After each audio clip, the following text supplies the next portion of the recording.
Some have called him a right-wing philosopher. Some say that he's in favor of bringing back a monarchy. Well, that's an interesting cat. That's Curtis Yarvin, and we're going to talk to him right now, and we'll find out for ourselves. So Curtis used to be known as Mencius Moldbug on his old blog, Unqualified Reservations, but he is now at Grey Mirror. That's his own Substack. Curtis, welcome. All right, it's a pleasure to be on your show, Cenk. All right, God bless. So ironic. First, let's start with why you've been in the news recently. So folks like Peter Thiel, who's a right-wing billionaire in Silicon Valley, Blake Masters, who's running for Senate in Arizona, and JD Vance, running for Senate in Ohio, have praised you, have mentioned your work, and there's been reports that you guys hang out. So let's just discuss that for a second, then we'll get to your ideas. I'm super curious to see if you really do believe in a monarchy, et cetera, and why. But is it true? Are you? I don't know how you would characterize yourself. Are you friends with those guys? Do I hang out? I mean, have I? Yeah, I've met them. I'm very sure that I believe many things that they don't believe in. I would say these are people with very open and broad minds, and I'd like to think that any of them would be happy to come on the Young Turks. Maybe I'm wrong, but I'm super into just taking a lot of the dialogue between people who are not necessarily fans of the way things work now and kind of synthesizing those things into kind of new perspectives. Yeah, well, look, we'd love to have him on. I am not as hopeful at the opportunity. I'm obviously not. I don't speak for them. Yeah, I hear you. I think it'd be a great idea. And Curtis, is it fair to say? Yeah, sorry. Go ahead. Finish your thought. No, go ahead. Is it fair to say? Yeah, is it fair to say, look, you've met them, they've quoted you positively, but that doesn't mean you speak for them or they speak for you. You're both individuals. Absolutely. Right. Okay. Absolutely. And because absolutely. Yeah. Okay. And so that's fair. And the mainstream media loves to do smear by association. So I just want to be clear about that. But at the same time, it's not like they're lying. They didn't make it up. You guys have talked. Yeah. That's exactly right. That's very fair of you, Cenk. All right. I think that's exactly the way to talk about that.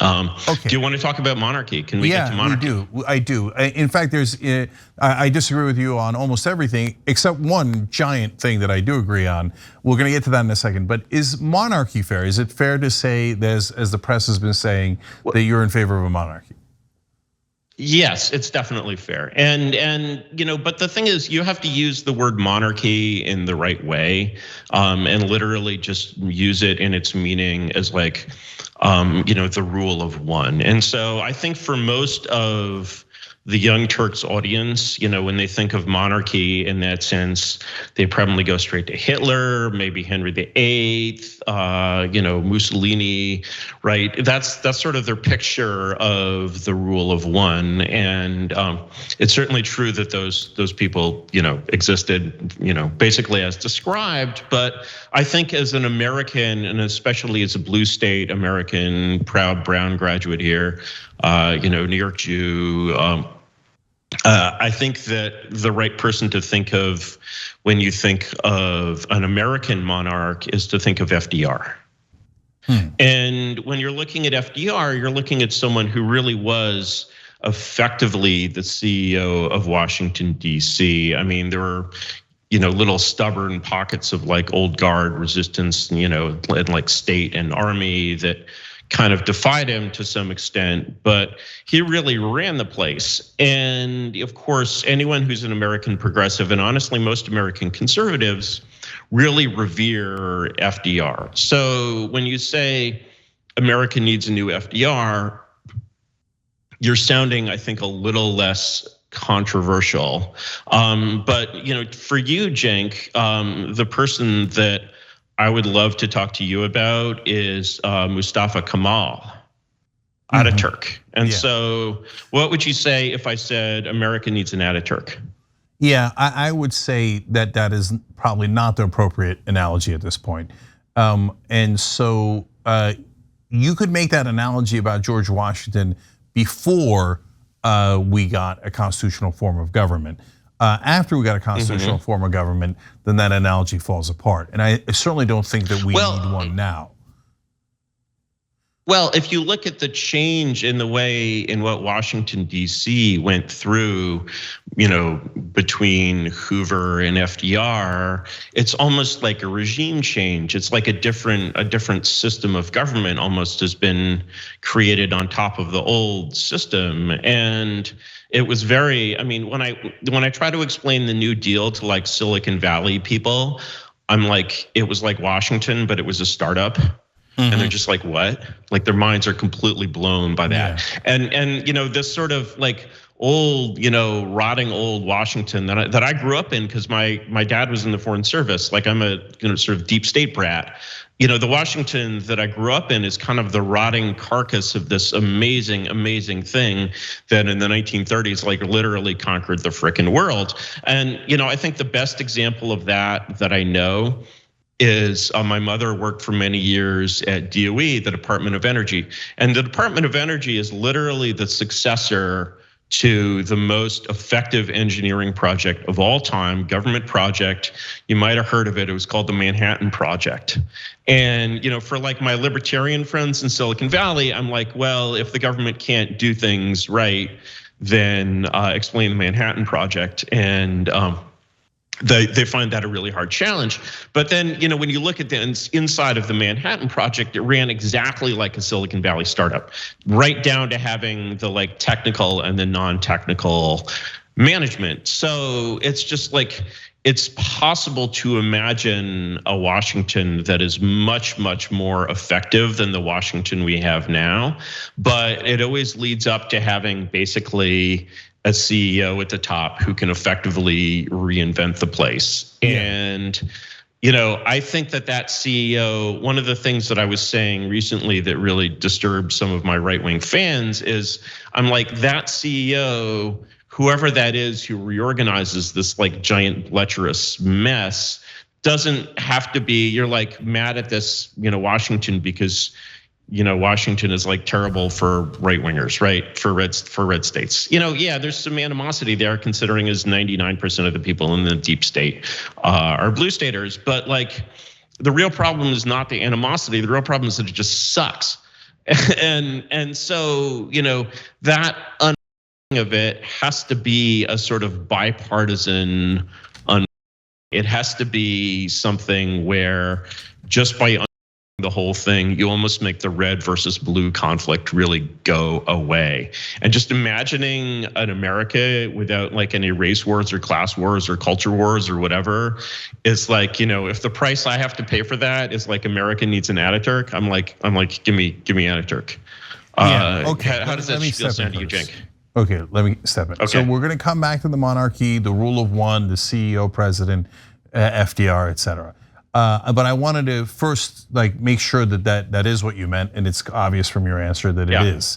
And so, but there's nuance there, and I want to come back to it. But I want to start at the beginning with your critique of the system overall. Okay, as you want to un-F the system, as you just said, although probably. So here's one thing. Hold on. Let me ask the questions, and then we'll. I will not try to bully you. Okay. I'm sorry. So you have a critique of the establishment and you call it the cathedral. And that is actually probably a point of agreement that we have. All the things you just said about the monarchy, I don't agree with at all. I want to be clear to the audience and I'll come back to it. But the cathedral, what is it and what's wrong with it? Go ahead. Excellent question. So I think a lot of your listeners, left and right, would use a phrase like corporate media. And they would say, what's wrong with the corporate media? And they would say, well, it is clear we can start from a universal belief and agreement that like something is stinky here. Can we agree that something is stinky there?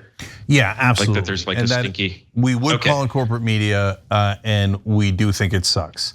So tell us what you think it is. And let me explain my theory of why it sucks, which is probably different from your theory of why it sucks. A lot of people, when they use the phrase corporate media, are basically referring to kind of a power leakage between the corporate structure and the news desk. And I would say that the one place I think that sort of still runs on this like Daily Planet kind of Superman era kind of model is, of course, the leading newspaper in the world, the New York Times, where I think the Sulzbergers still have some influence. By the way, for everyone out there who considers the New York Times the most reliable source in the world, and it's an amazing, amazing institution, they should note the system of governance that's used at the New York Times. It's actually a 5th generation hereditary monarchy, the Sulzberger family. But in any case, if you basically look at the Times, I do believe what sort of the like Sulzberger barons want is basically reflected in the news desk. If you look at even the Washington Post, which Bezos bought, I don't believe Bezos can tell the news desk what to do at the Post. I don't believe that he's really in charge. I believe that he basically sponsors it rather than owns it. And if the Sulzberger family was somehow to disappear and the New York Times was to say turn into something like ProPublica, I think it would be, which is a completely nonprofit run, top tier journalism outfit, I think it would be fine.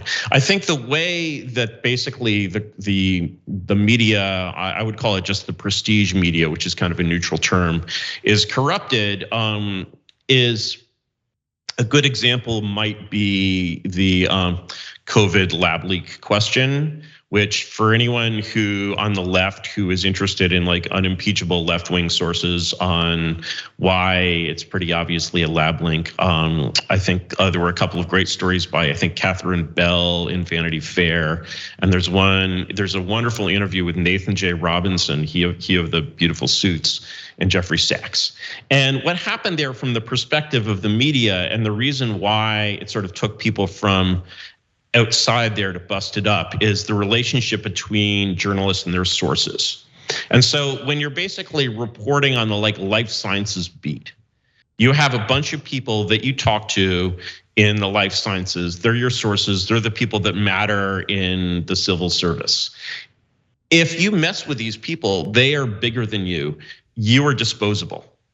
The New York Times can always find another journalist. There's a lot of people who want to write for the New York Times, whereas somebody who's been with CDC for 20 years is like an emperor. He's like has more job security than Henry VIII, right? And so actually what happens is that these journalists become the prisoners of their sources. So basically when the virology industry does something kind of dumb, like let's go ahead and collect all the bat coronaviruses and then mutate them to be more dangerous in labs in China, which has no quality control, and sort of what you would expect to have happen after this, there's basically this like, burner phone cover up crazy meeting that happens in January 2020.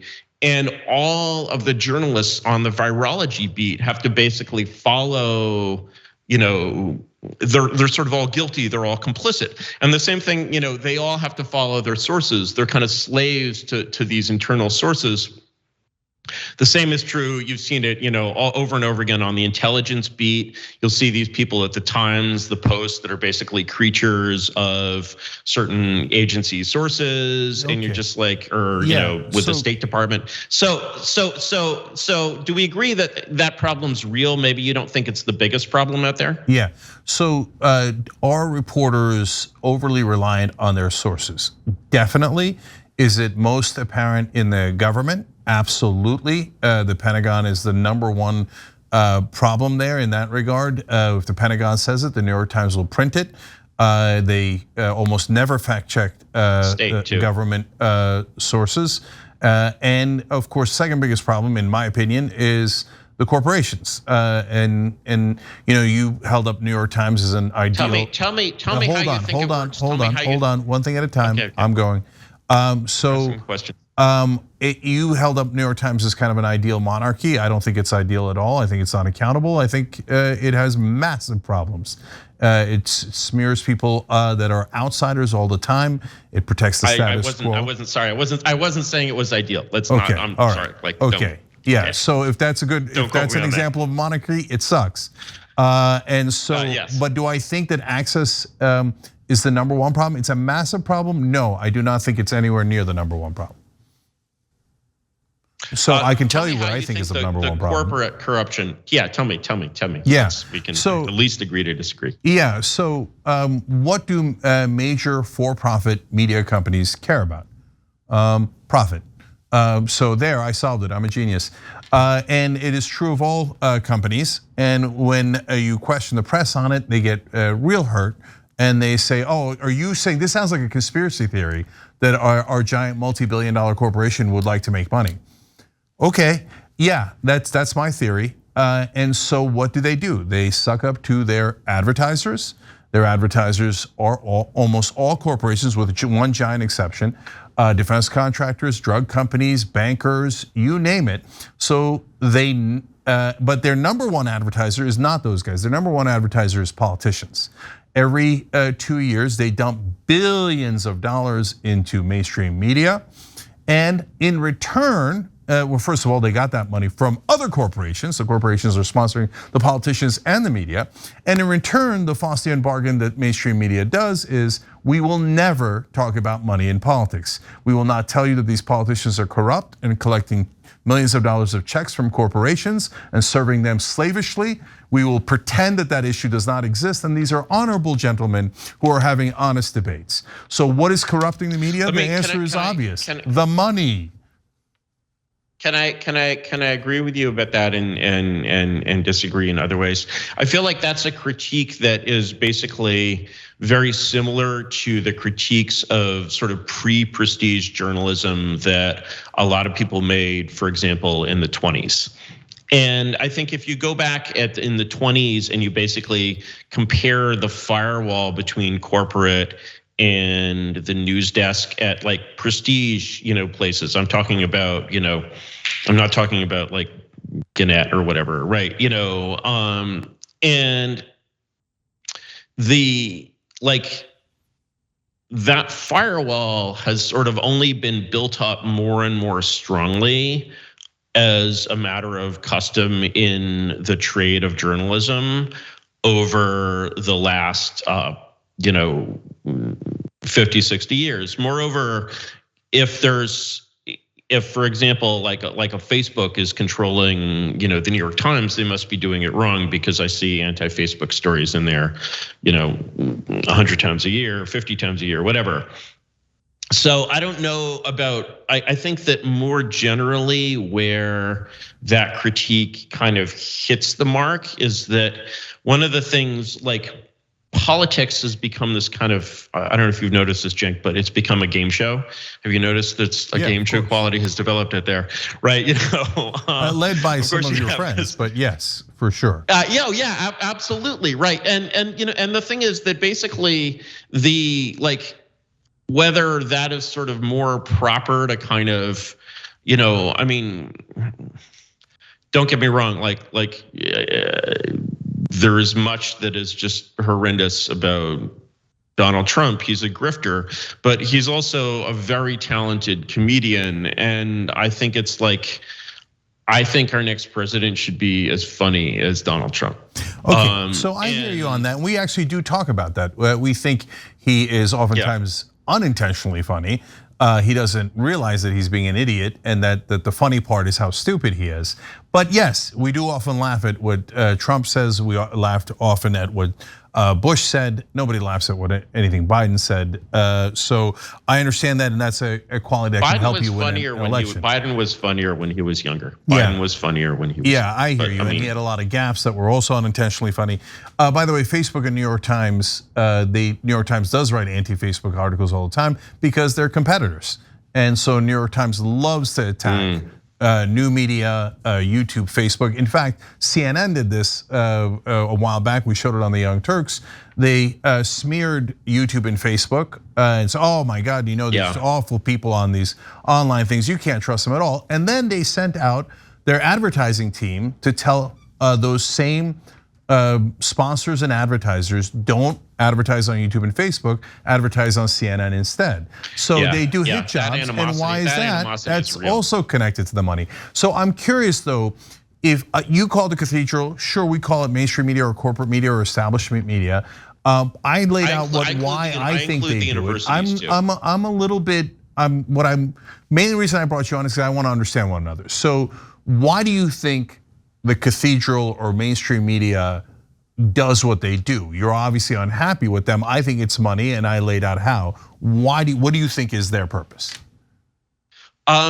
I think that these have become agencies of government that are essentially corrupted by power. I think most people have heard the great Lord Acton line, power corrupts, absolute power corrupts absolutely.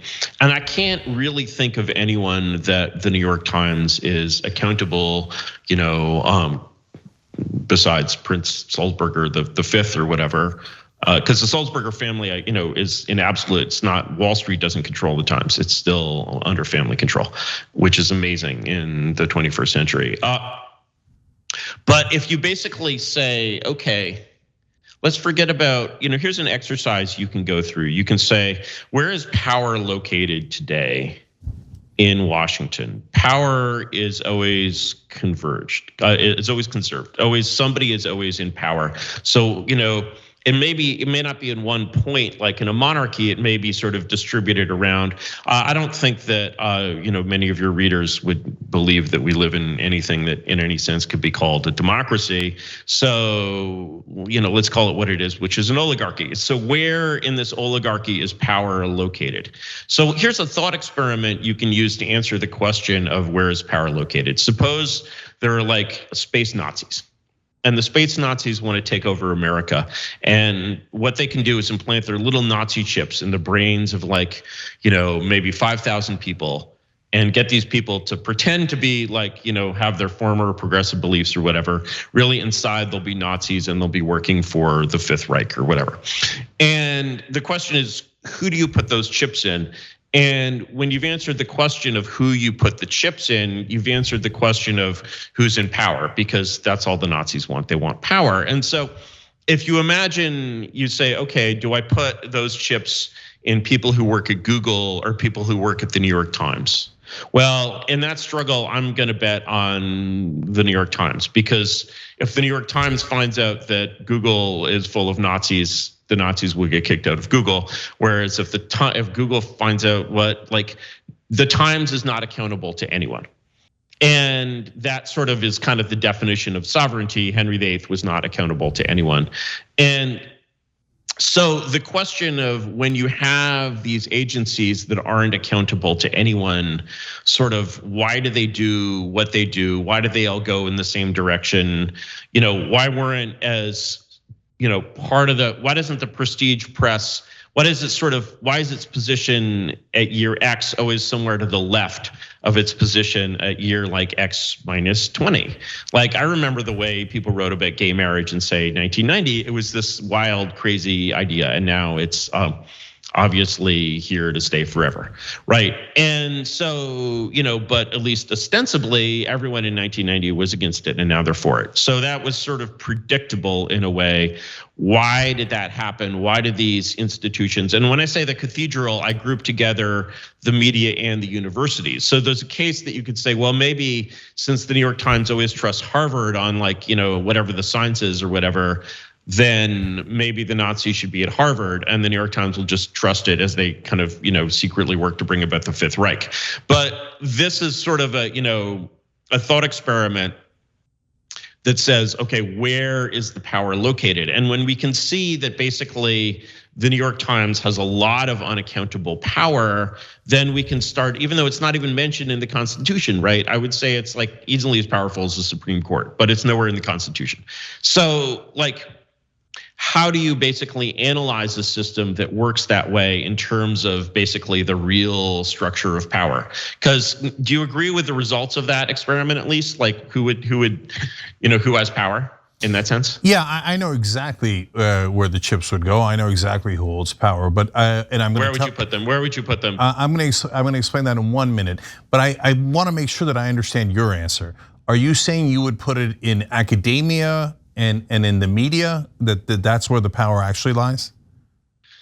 I think that you would spread it around between academia, the media, and kind of the highest levels of the civil service. If you wanted to basically Nazify, like, say, disease control, you'd basically pick about 20 virologists. You'd say Dr. Fauci, maybe Dr. Fauci's staff.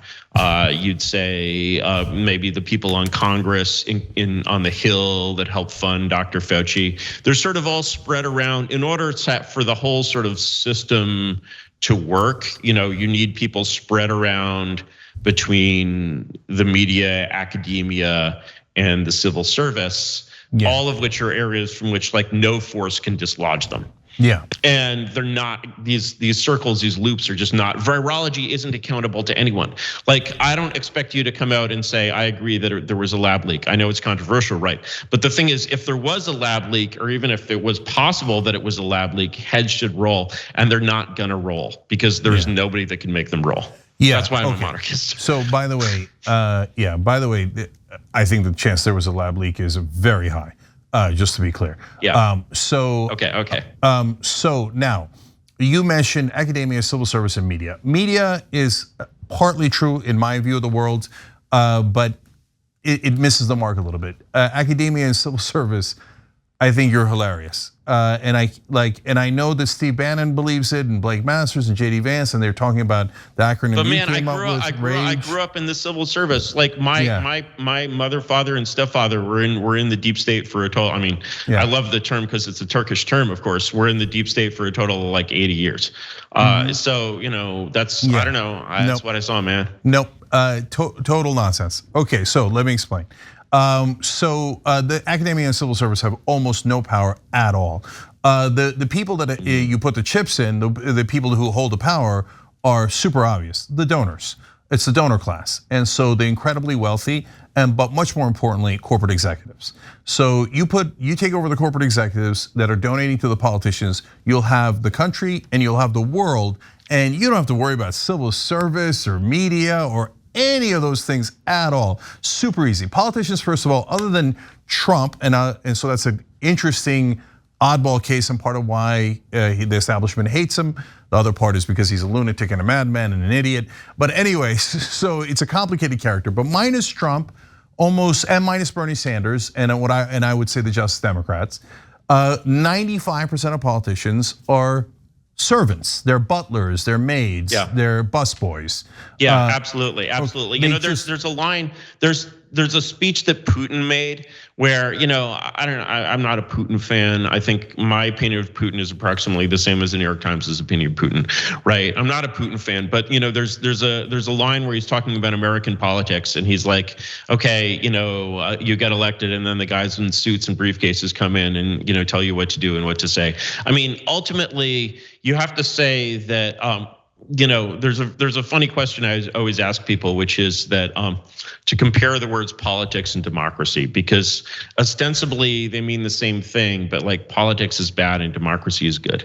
And explain I how can that explain can that too. It's let me keep going though to answer your question. Okay, hold on, please. So look, the media are also largely servants, and so how can I prove that? The Sulzbergers are a dynasty. They've gone through all the generations. You're right about that. Now, having said that, if you take away the ads to the New York Times, they're done for. The Sulzberger dynasty ends instantly, especially 5 years ago when they were less reliant on subscriptions. They're more reliant on advertising. So and New York Times is now much more subscription. Who else? But by the way, hold on. Let me finish. Okay.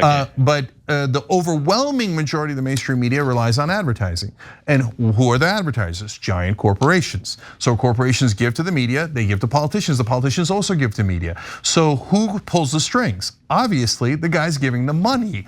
They're the ones who are the bosses, and the politicians and the media work for them. The civil service and academia is 1000% irrelevant. They have nothing to do with money.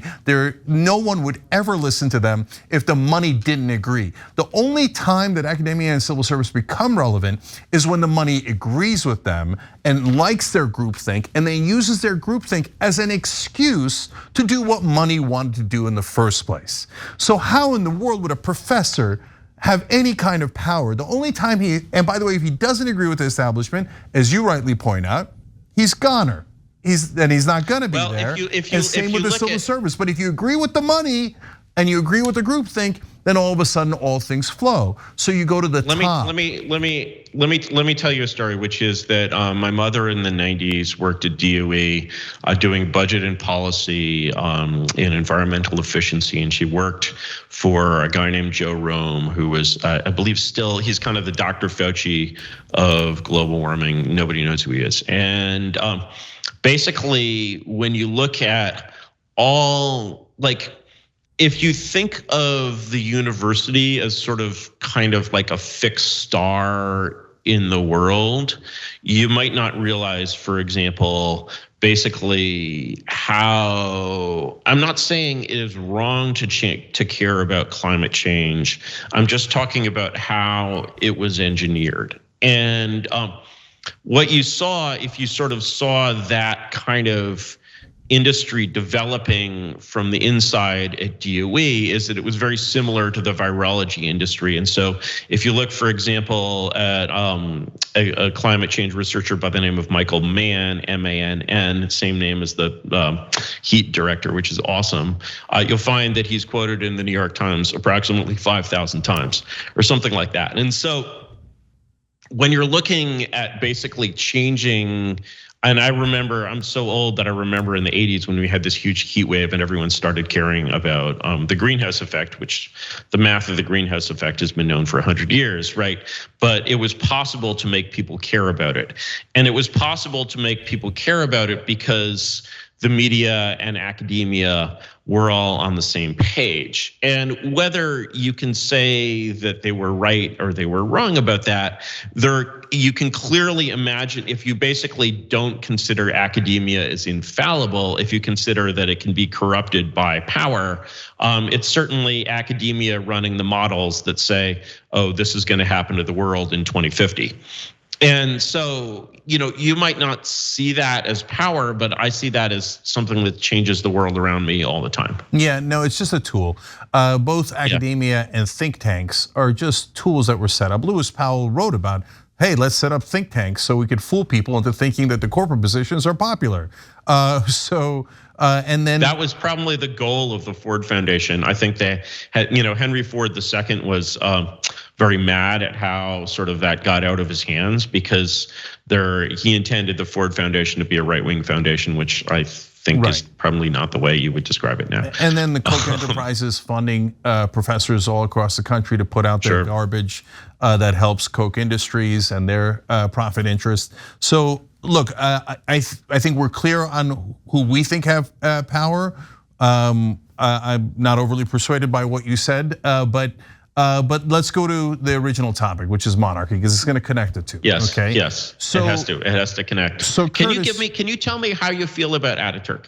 Are you an Ataturk? Do you stand Ataturk? Yeah. So for the folks at home that don't know who Mustafa Kemal Ataturk is, he's the founder of Turkey, and amazing man. Yeah, amazing man. Yeah, he is. But so Ataturk is a person, as with everyone, that has nuance.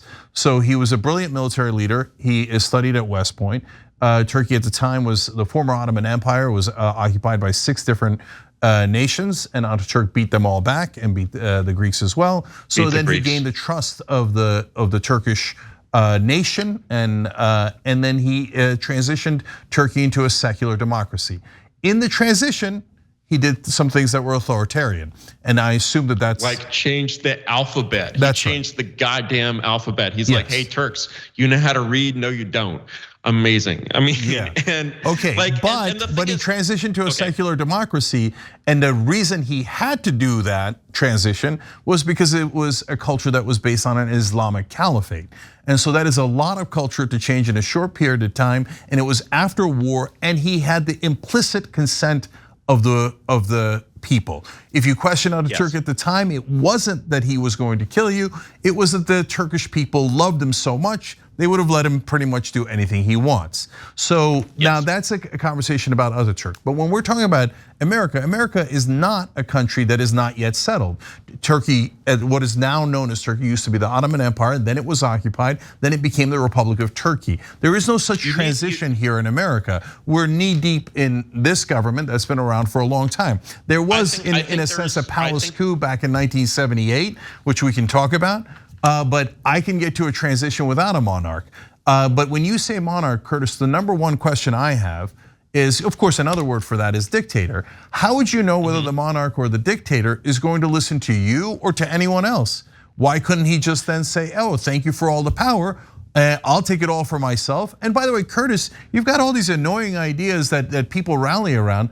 I don't want people rallying around you, I want them rallying around me. And he kills you and he moves on. He's a monarch, he can do anything he wants.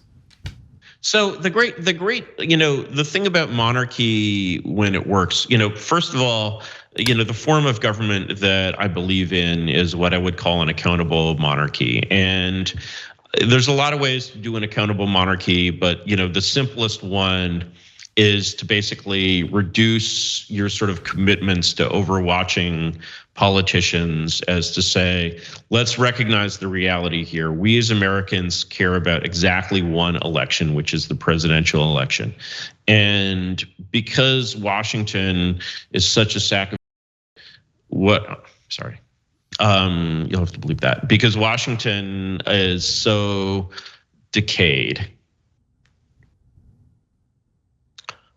What we need is to basically have a CEO there. And what we're going to trust is that whoever wins the election is whoever has the confidence of the people to be the CEO of Washington. And by the way, if you read the Constitution, the Constitution is actually totally more than tolerant of this form of government. It says right there that the president is the chief executive of the executive branch.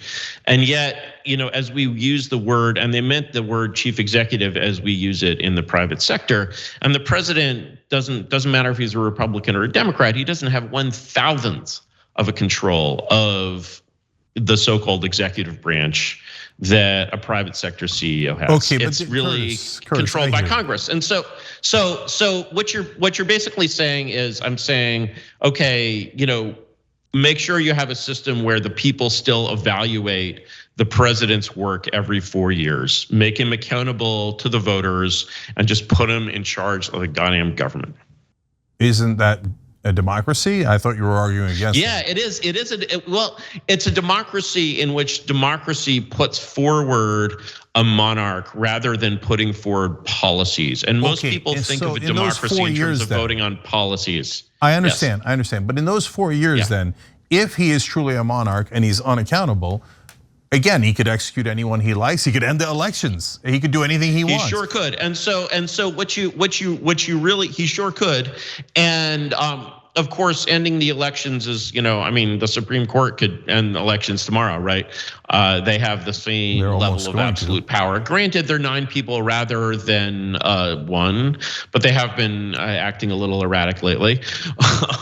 They could cancel the election. They could say, hey, Donald Trump is still president, right? They have that sovereignty, and they could pin down that decision, and he could walk into the freaking White House.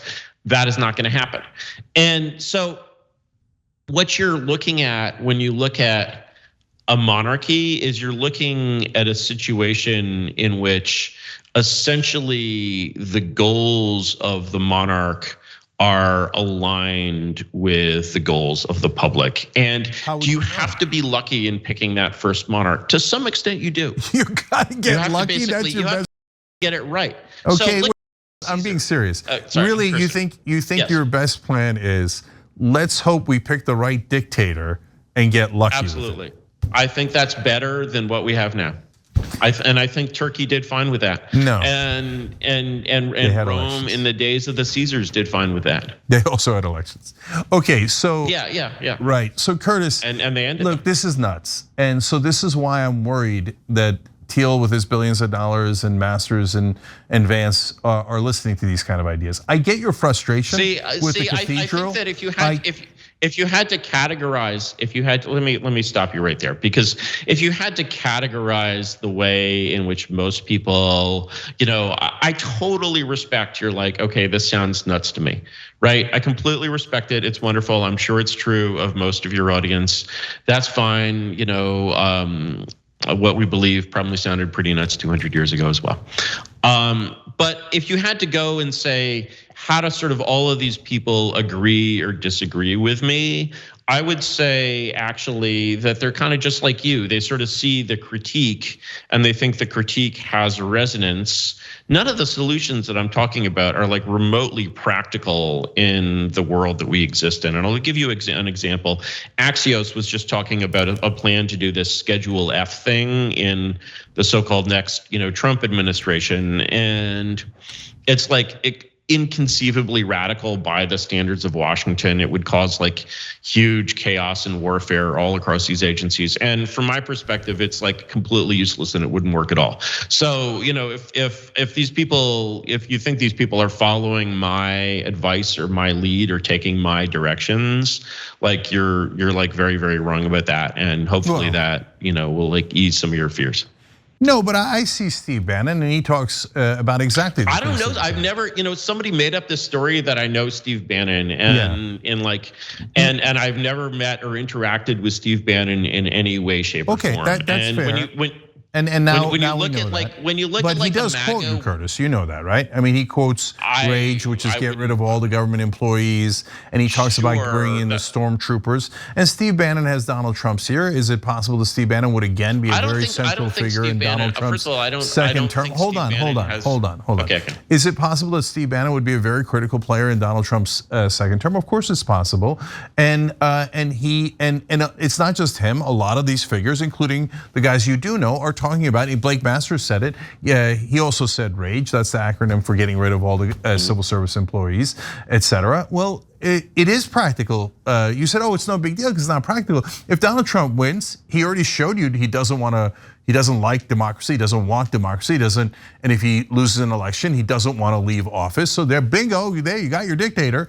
And he's got all these people around him who say get rid of everybody in the civil service and let there be a ruler of one. And it's a ruler of one, and in that case, Donald Trump is the mad king. So is that the future we have to look forward to? That sounds insane. Here's the problem, Cenk, is that it's like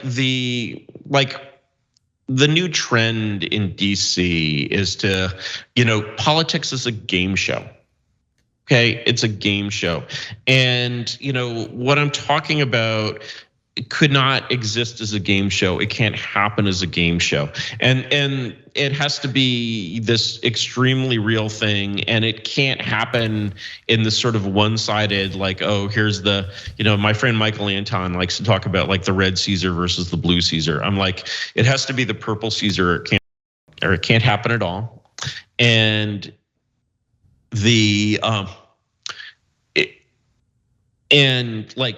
if it would be the red Caesar or the blue Caesar, it'll be the blue Caesar. It'll be the next FDR. It doesn't matter, Curtis. He could start out as purple, yellow, or green. No, but Curtis, come on. Obama powers of FDR. No, Curtis. So once again, FDR completely different. So he won 4 elections. No one's been more confirmed as a person that had the consent of the governed than FDR did. Absolutely, I don't believe that you can. Yeah, but he was not an emperor. He was not a CEO. He was not a monarch. He tried to pack the courts. He couldn't do it. By the way, he had an expansive progressive ideology that is far more progressive than Bernie Sanders or anything that's around today. And he wanted to he thought people should have a right to be free of want altogether, that they had economic rights. And by the way, he couldn't pass those. He only got Social Security. He didn't get those things that he wanted, so he had some degree of accountability. Earlier, when you talked about, yes, he did, and when he basically tried to establish truly absolute power, he couldn't. But still, the difference between the powers of FDR and the powers of Joseph Robinette Biden as an order of magnitude at least, and I would say two. No, and Curtis, you're wrong about that too. Biden has tremendous power. Trump had tremendous power. They're just choosing not to use it. So a relatively modern president who used their power was Lyndon Baines Johnson. And so Lyndon Johnson knew how to use his power, and he knew carrots and sticks. To be fair to Trump, he knows carrots and sticks too. He just does it for his own purposes and doesn't do it for the people at all. Biden could do sticks on Manchin Cinema. He's choosing not to. But in a sense, he is using his power because Biden is a tool of his corporate donors. His corporate donors want the status quo and nonstop corporate pork pass. And what have they gotten? The status quo and nonstop corporate pork pass. So Biden has used his power in a subtle way, but it's not that he doesn't have it. I think it's important to recognize where I agree with you on this DNC Clinton Foundation type corruption, because it's can't you at least get the carried interest loophole gone? There's all this stuff where you're just wow, I see. Wow, I didn't know this was the progressive party of progressive hedge funds, right? And that's a real thing. I think that those things are very circumscribed to the self-interest of those donors. So I still impute less importance to that than you do. But I mean, if you look at Clinton Foundation contributions, while there are Clintons in office versus while there are no Clintons in office, it's just this is just this highway of filthy cash, right? And then Curtis, let me just make sure that we're on the same page, though. So I concede all that. I don't concede it. I'm the ones I'm the guy who points out the corruption of the Clintons and Biden and Obama and you name it. But you also agree that the Republican Party, the Ted Cruz's, a diseased, foul organism. It's a diseased, foul organism. It's a diseased, foul organism, and the.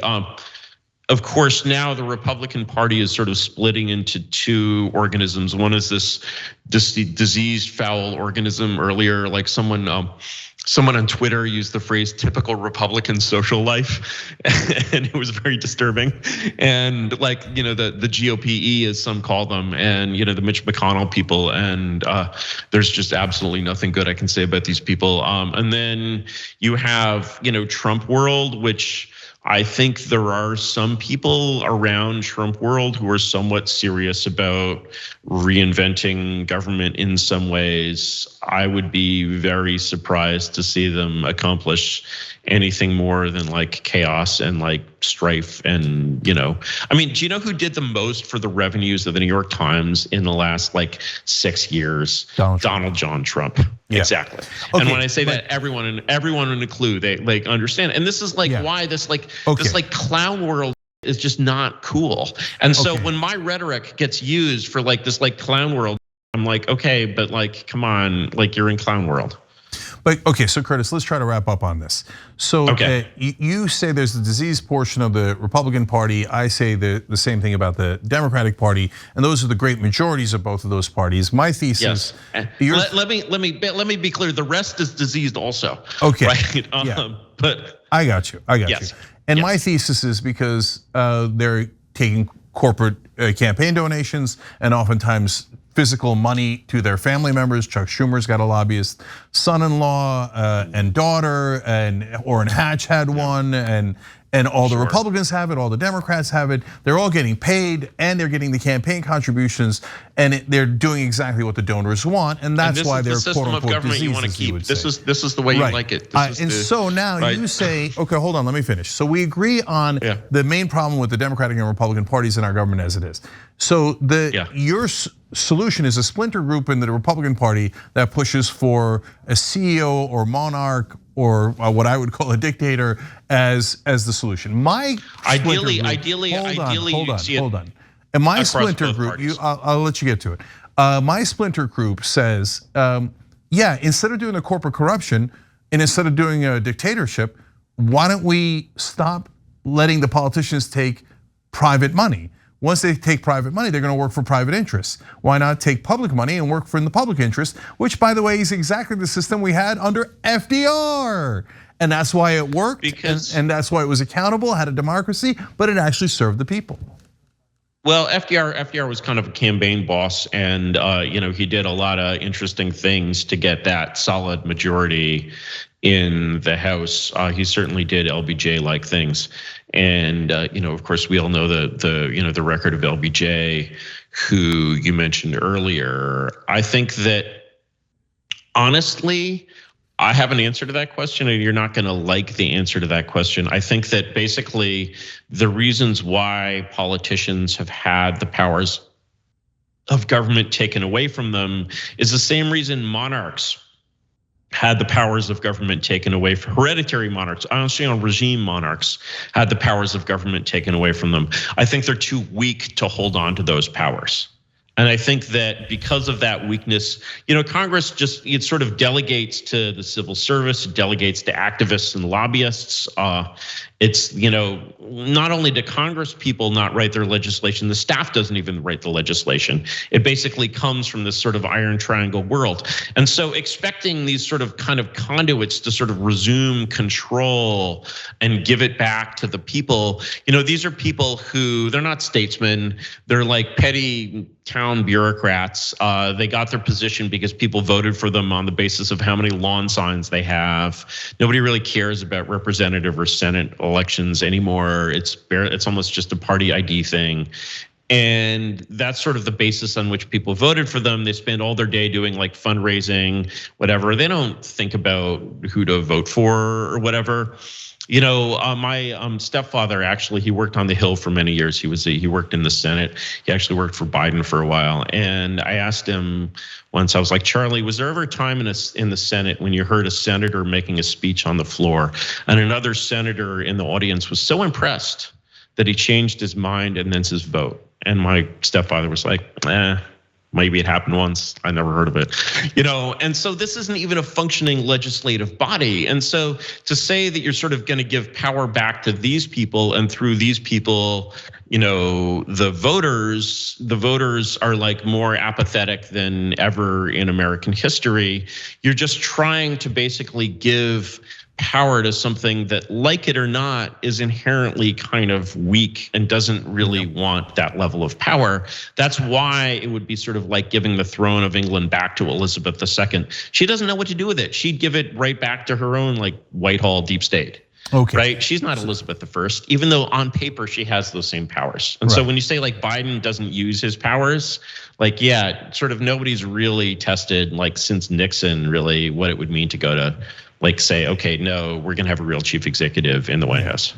Okay. And I would love to see it be a Democrat. All right, so we're out of time. We're actually half an hour overtime. And we didn't get to a lot of topics we massively disagree on, including race. But I wanted to have this conversation to air out our different opinions. And my last point to answer your question that you posed there is no. In 1976 and 1978, the Supreme Court, led by Lewis Powell, legalized bribery in America. They allowed corporations to give and wealthy individuals to give unlimited money to politicians. And that destroyed our democracy. So yes, the politicians today are incredibly weak because they're just servants. They're waiting for their orders from their donors. And so, but if you had democracy back, well, pre-1976, you had LBJ, JFK, FDR, all incredibly strong, all worked for the governed, all FDR reelected 4 times, JFK intensely popular, etc. And so that was a functioning democracy. What ruined it is the bribery.